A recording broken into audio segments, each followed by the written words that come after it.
All right, guys. So I've covered this developing story in detail throughout the last few months, ever since President Trump got kicked off of social media initially. Okay, and one of the reasons why is because it's a big deal. Somebody with the audience of President Trump, right, and the reach and the influence, for him to be thinking about starting his own social media platform. That is a big, big, big deal, right? And best believe these tech companies, right, are probably shaking in their boots because Trump has played this right so far. Okay, he stepped back and he's allowed these tech companies to kind of work, right? So you saw how they basically undermined Parler, right? Because there was talks of him maybe buying Parler. There was talks of him maybe buying another platform, okay? And guys, I've speculated about this stuff a lot, okay? Because it's fun. It's fun to speculate. But he already can see, like, so if you don't have your own servers, right, and you're too dependent on the current infrastructure, right, or the internet, like the big companies, what happens, right? They cut you down if they don't approve you being on that platform, okay? So if he would have bought a company like Parler early on, before all that stuff happened, he could have been facing a situation where he would have been too dependent on companies like Amazon, for example, right? And then you have, platforms like Gab, okay, that, are more independent, and you can see all the problems with Gab, right? All those people trying to go to that platform and how they couldn't really handle it, okay? And it was leading to a poor user experience. It's slow. I'm pretty sure Gab is still growing. However, I think ultimately at the end of the day, this headline right here tells it all in terms of what Trump actually decided to do. So apparently, Trump is returning to social media with his own platform in 2 to 3 months, according to his advisor, Jason Miller, right?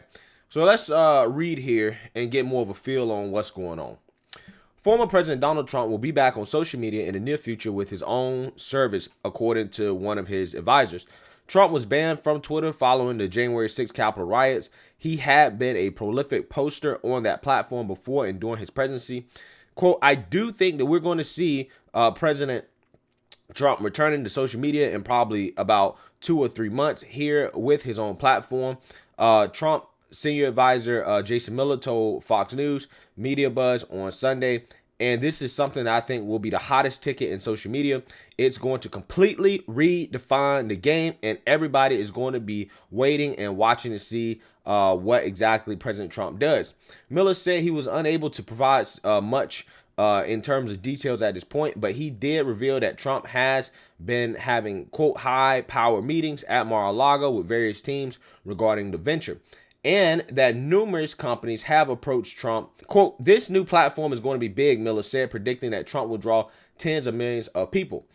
In the meantime, Miller said that Trump will continue to endorse Republican candidates, teasing one that is expected to come Monday.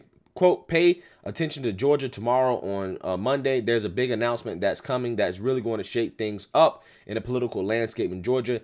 It's big. It's coming tomorrow, and just be sure to tune in. All right, guys. So like I said, that right there is big, big, big news, right? That basically confirms that Trump is starting his own social media platform. Now, I wonder what the name will be, right? Will it be like Trump Social? Will it be Trump Media or Trump Chat? Trump Book? You know what I'm saying? Something like that. That'd be hilarious. But guys, I do think this is a good move, and I think Trump played this right. Like I said before, guys, there was a lot of moves he could have made early on. He could have jumped the gun with a lot of this stuff, right? He could have been itchy to get back on social media, to have a presence, to get back, to get revenge. And he could have hopped on a platform like Gab. He could have hopped on a platform like Parler. But I think he did play it smart by not hopping right back into social media and just kind of waiting it out and seeing the hand that reveals itself from these big tech companies, right? And I think that's important.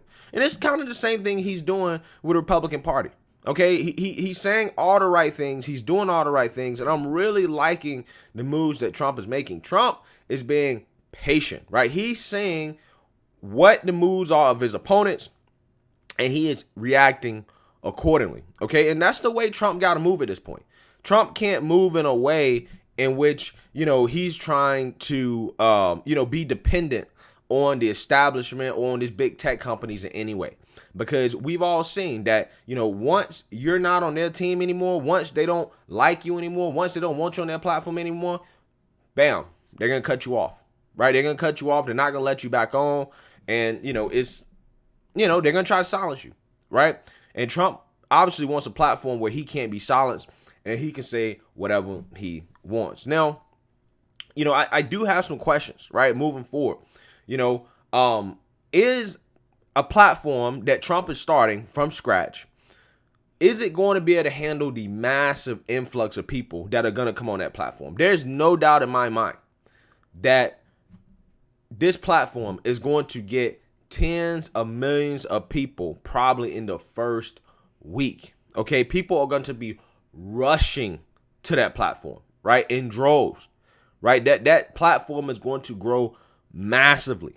Okay, and it's going to have to be able to handle it up front. Okay, they don't want performance issues because you already know how many people are going to get on it. You already know that you got in the marketing for this. There's nothing to market, right? Trump comes out, he says, this is my social media platform. I'm up here, people going, right? So the team behind this has to be ready. Trump is going to have a full-fledged team ready to go of developers, of software engineers who are able to handle that traffic, okay? I also wonder what features are going to be on this platform, right? Are they going to be videos? Are they going to be like a retweet feature? Like, how's, reach works? How does trending topics work? Will there be any censorship? And that's a great question because, allowing a platform with basically absolute free speech, does come with costs, okay? It does come with legal issues, and Trump being the owner of a platform like that, it's going to be very, very interesting to see how he navigates those legal waters. Okay. And that's one of the, risks that you take when, you want to start a platform from scratch and you want full ownership and control over something. You're going to have to make the hard decisions about who you allow on your platform. And that is something that Trump is going to have to deal with, guys. And I know a lot of you guys are probably thinking, well, the obvious answer is that he just lets anybody on the platform and they say whatever they want. That's not the obvious answer, right? That's not the obvious answer because that comes with liability, right? That comes with,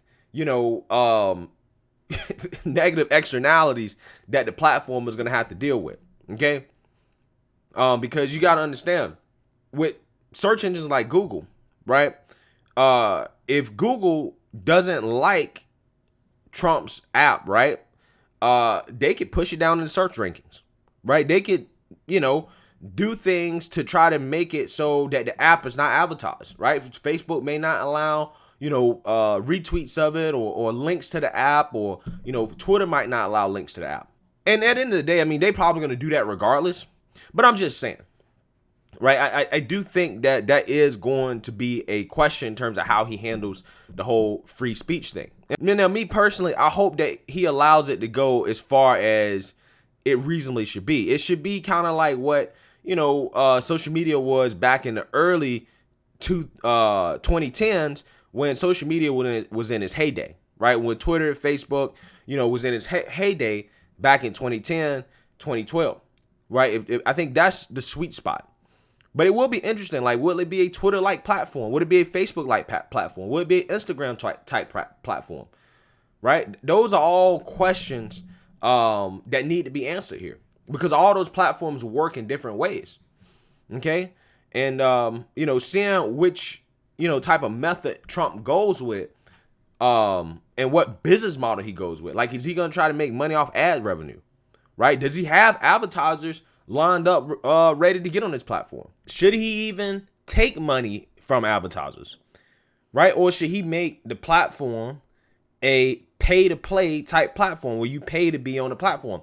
And the reason why I'm saying this is because, again, when it comes to the whole free speech thing, right? Like the reason why these social media companies are censoring people is not because they want to censor people, right? It's not because they want to kick people off their platforms, because their incentive structure is to have as many people on their platform as possible, right? That way advertisers can have an audience of people to advertise to the fullest extent.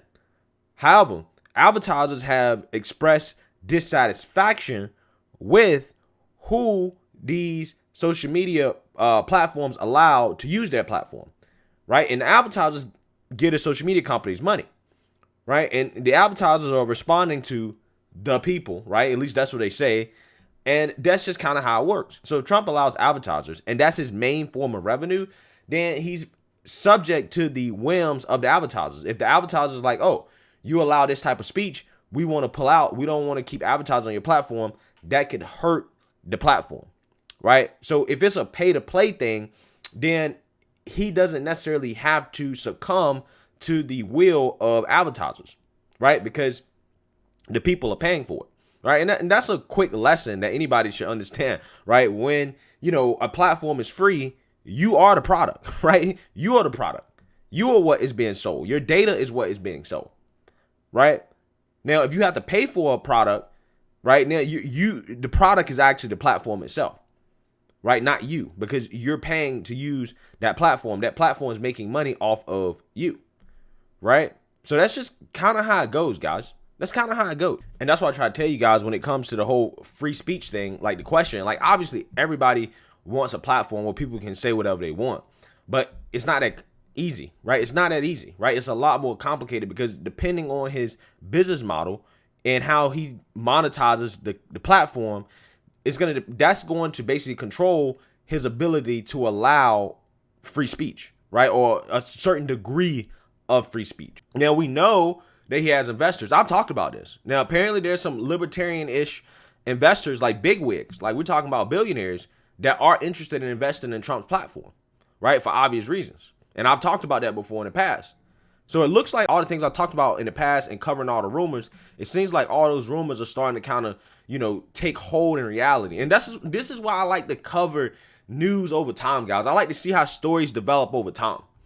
Okay, and this is one of those stories that I've been covering, and it's been developing over time, and it's gonna be very interesting to see in the next 2 to 3 months, what this platform is gonna look like, because it looks like it's officially coming. So I still got a lot of questions, and I think there's still a lot of questions that Trump needs to answer. He does not need to rush this thing. Don't just try to rush it out in 2 to 3 months. I hope he takes longer than 2 or 3 months. I hope he takes another 6 months, because he's gonna have to get it right.